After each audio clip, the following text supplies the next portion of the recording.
Hey guys, welcome to Reddit Brew. Today, I will be reading in the r/JUSTNOMIL subreddit, so let's jump into it.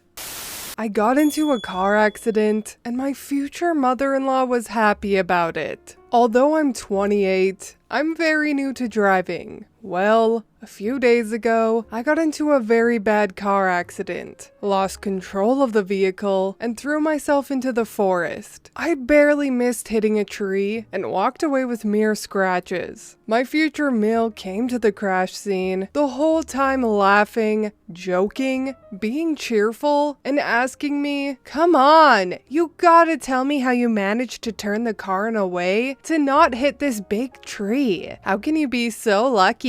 My boyfriend asked her how she thinks her joking behavior is appropriate, and she stated, "I'm just curious, son." My boyfriend asked the officers if I'm allowed to go home, and he can handle the rest. They said yes, then he asked his mother to take me home. She accepted, but she wasn't very happy about it, because she wanted to stay and watch how they would get my car out of the ditch. Throughout the whole ride, she kept saying how stupid I was to get into a car accident, that my car was way too sporty for me, that this is what I get for getting an expensive car. My car was not expensive. It was 13 years old. When we got home, our neighbors came over to ask me how I am, if I'm alright, etc. In front of them, Mill acted worried about me. But the moment they left, she turned and told me, "I don't know what saved you, but you should be thankful. You should be dead. You're apparently very lucky, which I don't get how," and left. My boyfriend then told me that the whole time the road help services were trying to get my car out, she would pass by and look to see what's going on. I feel terrible for my boyfriend. It's enough that he feels he's to blame for the accident, because he forgot something and asked me to bring it to him. Mill knows about this and only made him feel more guilty, telling him that this is what he gets for asking me instead of her. Mill is now telling everyone that I was driving recklessly, which is not true. She spoke with the neighbors again, telling them that she's glad I totaled my car, that I shouldn't be allowed to have a car that nice, reiterating how she has no idea how I'm so lucky to still be on this planet. The list goes on. Lately, she's even acting around me as if I'm not there at all, as if I actually am dead. It's honestly so messed up. How can someone be so happy about someone crashing their car, hoping that it won't be repairable, and constantly questioning, how could you be so lucky? It's awful, to say the least. I'm going to talk to my boyfriend to tell him how his mom is acting behind his back. Although I don't want to put him into the situation of cutting her off, it's maybe for the better. Edit/update. I told him. He got angry, but he stated that he can't wrap his head around it, that it seems obscene. His mom wishes I was dead and is acting as though I am already. It almost seems like he doesn't believe me.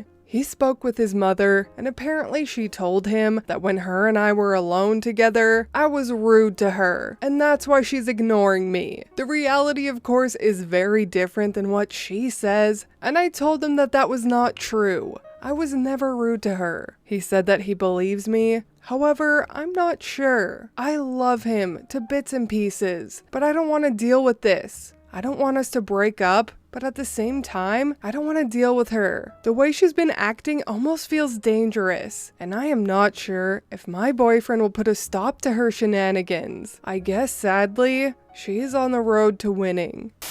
I totally agree with OP, and she is not overreacting. The way Mill is acting totally seems dangerous to me as well. She is clearly delusional, basically stating that fate was wrong and OP should be dead, and is now pretending as though she actually is. It's weird, and honestly, psychopathic behavior. OP needs to be adamant with her boyfriend and telling her how she feels about the situation and that she doesn't feel safe. And if he's not willing to protect her, then honestly leave. I also suggest that OP maybe set up a camera or a microphone or something to catch Mill saying these messed up things. And for just in case, she does try to take it a step further. Very, very strange behavior for sure. But anyways, that is all from me today. I hope you enjoyed that Just No Mill story. If you did, please leave a like and subscribe. I truly appreciate when you do, and I will see you in the next Reddit story. Bye!